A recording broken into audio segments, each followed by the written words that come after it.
नमस्कार, मैं हूं आपके साथ चंदन भारद्वाज और आप देख रहे हैं दिल्ली एनसीआर की खबरों से जुड़ा हमारा ये विशेष बुलेटिन।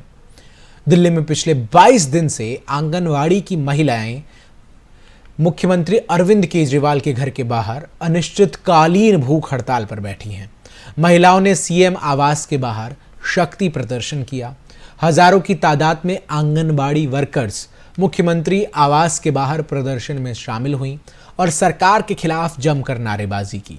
आपको बता दें कि 31 जनवरी से लगातार आंगनबाड़ी महिलाएं कार्यकर्ता अपनी सैलरी को लेकर प्रदर्शन कर रही थीं। इस बीच दिल्ली सरकार ने आंगनबाड़ी महिलाओं से बातचीत का न्योता भेजा था, लेकिन उन्होंने इस न्योते को ठुकरा दिया। उनका कहना है कि दिल्ली सरकार ने जो बैठक बुलाई है उसमें कई ऐसी यूनियन शामिल हैं जिनका आंगनबाड़ी महिलाओं से कोई लेना देना नहीं है। सरकार उन यूनियनों के साथ मिलकर हम पर दबाव बनाने की कोशिश करेगी और अगर सरकार को हमसे बातचीत ही करनी है तो लोकतंत्र का तरीका अपनाएं। हजारों महिलाओं के सामने आकर उनकी मांग सुनकर फैसला करना चाहिए।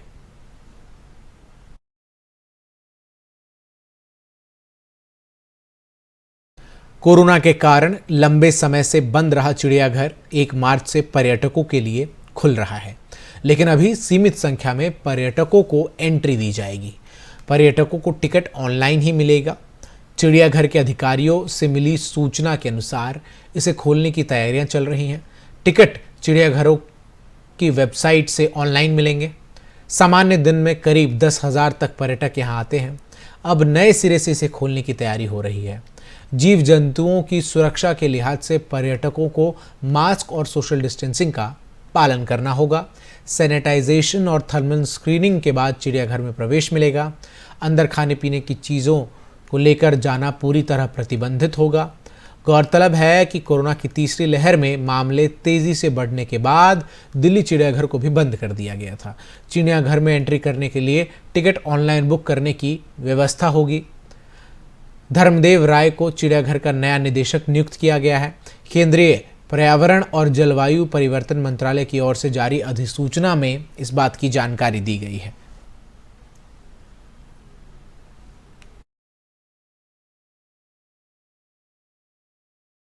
रूस और यूक्रेन के बीच युद्ध जैसे हालात बन गए हैं। यूक्रेन के कुछ हिस्सों में धमाके भी हुए हैं। हालांकि यूक्रेन ने कहा है कि रूस ने उन पर अभी तक हमला नहीं किया है। इस बीच अमेरिका समेत तमाम यूरोपीय देश युद्ध के खतरे को टालने की कोशिश में लगे हैं। भारत ने भी पूरे मामले पर अपना रुख स्पष्ट कर दिया है। यूक्रेन ने ताजा संकट पर भारत ने अपना स्टैंड दोहराते हुए कहा कि दोनों पक्षों को मिलकर कूटनीतिक तरीके से समाधान निकालना चाहिए। भारत ने मंगलवार को यूएनएससी में जोर देकर कहा कि युद्ध की आशंका के बीच यूक्रेन में छात्राओं सहित 20,000 से अधिक भारतीय नागरिकों की सुरक्षा सर्वोच्च प्राथमिकता है। भारत के इस बयान के बाद संभावना बनी है कि यूक्रेन मामले में भारत पिछली बार जैसा ही वोटिंग में खुद को अलग रखे। भारत ने संयुक्त राष्ट्र से कहा कि वो यूक्रेन संबंधी घटनाक्रम और रूस द्वारा इस संबंध में की गई घोषणा पर नजर रखे हुए है। भारत ने संयुक्त राष्ट्र सुरक्षा परिषद में यूक्रेन संकट को लेकर बुलाई गई आपात बैठक में सभी पक्षों से संयम बरतने की अपील करते हुए कहा कि यूक्रेन और रूस की सीमा पर बढ़ता तनाव गंभीर चिंता का विषय है और इससे क्षेत्र की शांति और सुरक्षा प्रभावित हो सकती है। संयुक्त राष्ट्र में भारत के स्थायी प्रतिनिधि और राजदूत टीएस त्रिमूर्ति ने सोमवार रात को सुरक्षा परिषद की आपात बैठक में कहा कि हम यूक्रेन की पूर्वी सीमा पर हो रही गतिविधियों और रूसी संघ द्वारा इस संबंध में की गई घोषणा सहित यूक्रेन संबंधी घटनाक्रम पर नजर रखे हुए हैं।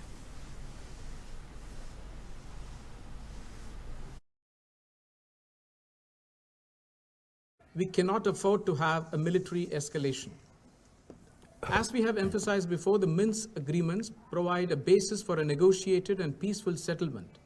And we need greater efforts to find common ground to facilitate the implementation of the provisions of the Minsk agreements, including key security and political aspects. The safety and security of civilians are essential. More than 20,000 Indian students and nationals live and study in different parts of Ukraine, including in its border areas. The well-being of Indian nationals is a priority to us. we cannot afford to have a military escalation. As we have emphasized before, the Minsk agreements provide a basis for a negotiated and peaceful settlement, and we need Ukraine और रूस के बीच जारी संकट चरम पर पहुंच गया है। इस बीच भारत सरकार ने यूक्रेन से भारतीयों को निकालने के लिए बड़ा फैसला लिया है। भारत ने आज से भारत यूक्रेन के बीच 3 उड़ानें संचालित करने का फैसला लिया है।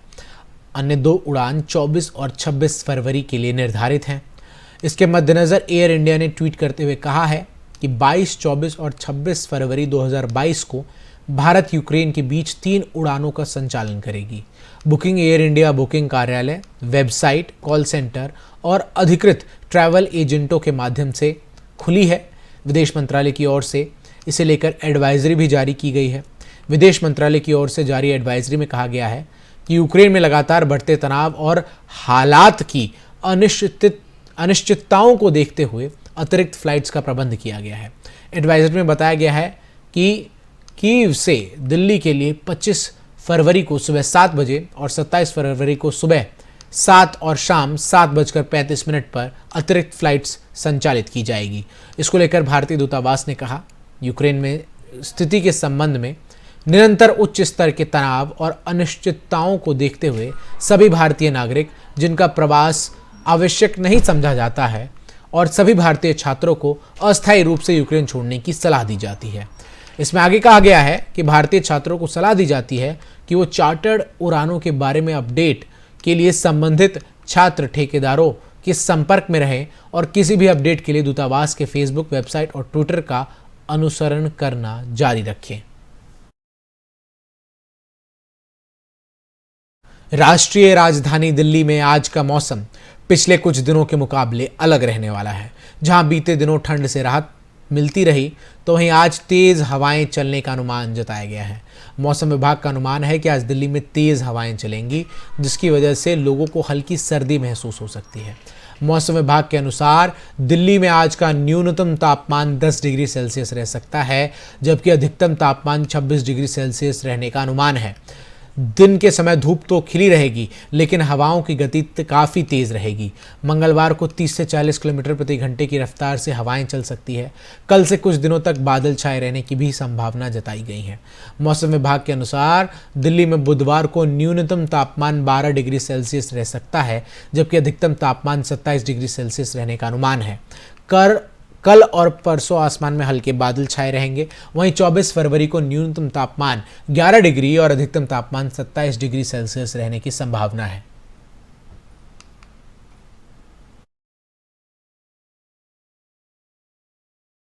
देश भर में कोरोना का संक्रमण लगातार कम होता जा रहा है। देश भर में बीते 24 घंटे में कोरोना के 13,405 नए मामले सामने आए हैं। वहीं कोरोना के कारण 235 लोगों की मौत हुई है। राहत की बात यह है कि 34,226 लोगों ने बीते 24 घंटे में कोरोना को मात दी है। कल के मुकाबले कोरोना संक्रमण के मामलों में 16.5% की कमी आई है। सोमवार को कोरोना संक्रमण के 16,000 नए केस सामने आए थे और 206 मरीजों की मौत हो गई थी। वहीं कोरोना से देश में लड़ाई भी लगातार जारी है। बीते 24 घंटे में 35.5 लाख लोगों को कोरोना की वैक्सीन लगाई गई है। वहीं पूरे देश में अब तक 176 करोड़ लोगों को वैक्सीन की खुराक लगाई जा चुकी है। ग्रेटर नोएडा वेस्ट के गैलेक्सी वेगा सोसाइटी के एक बंद फ्लैट में अचानक आग लग गई। आग इतनी भयंकर थी कि ऊपरी मंजिल पर बने दूसरे फ्लैट को भी इसने अपने आगोश में ले लिया, जिसमें परिवार के लोग रहते थे। घटना रविवार देर रात की है। आग लगने से सोसाइटी में हड़कंप मच गया। सोसाइटी निवासी अमित पांडे ने बताया कि सोसाइटी के डी टावर में 1702 फ्लैट नंबर लंबे समय से बंद पड़ा है, जिसमें अचानक आग लग गई। सूचना पर पहुंची दमकल की गाड़ी ने आग पर काबू पाया। आग लगने की वजह अभी तक स्पष्ट नहीं हो पाई है। पहले शॉर्ट सर्किट आग लगने की वजह बताई जा रही थी, लेकिन निवासियों का कहना है कि जिस फ्लैट में पहले आग लगी उसकी बिजली पहले से ही कटी हुई है।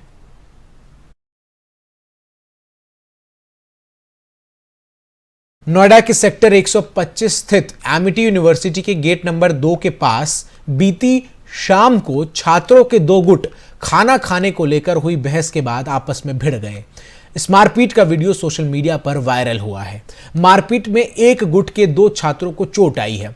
सोशल मीडिया पर वायरल हो रहे दोनों छात्र गुटों के बीच आपस हो रही मारपीट के वीडियो में देखा जा सकता है कि जिसके हाथ में जो आया वो उसी से वार करता नजर आ रहा है। मारपीट में एक गुट के 2 छात्रों को चोट आई है। सूचना मिलने पर मौके पर पहुंची सेक्टर 126 थाने की पुलिस ने घायल छात्रों को अस्पताल में उपचार के बाद उन्हें घर भेज दिया।